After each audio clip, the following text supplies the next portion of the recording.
അസ്സലാമു അലൈക്കും വറഹ്മത്തുള്ളാഹി വബറകാതുഹു. പ്രിയ കൂട്ടുകാരെ, 3-ാം ക്ലാസ്സിലെ അഹ്കാമുൽ ഇസ്ലാം പാർട്ട് 1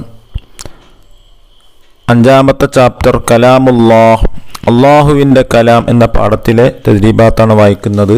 നോക്കൂ. 1. നുജീബ്, ഉത്തരമെഴുതാം. 1-ാമത്തെ ചോദ്യം, മുസ്ഹഫ് എടുക്കാനും വുളൂ വേണ്ട ആർക്ക്? വകതിരിവായ കുട്ടികൾക്ക് പഠനാവശ്യത്തിന് വേണ്ടി. 2.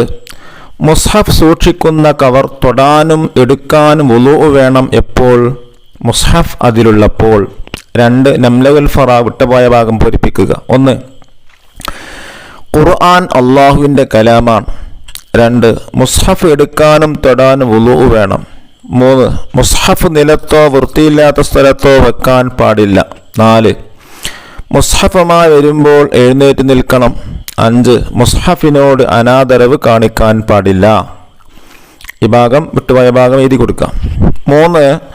നക്തുബ് ഫിഖറത്തൻ, പാരഗ്രാഫ് എഴുതുക. 1. മുസ്ഹഫിനെ ആദരിക്കൽ. മുസ്ഹഫ് മാത്രമല്ല, ഖുർആനിൻ്റെ ഏത് ഭാഗം തൊടാനും എടുക്കാൻ വുളൂ വേണം.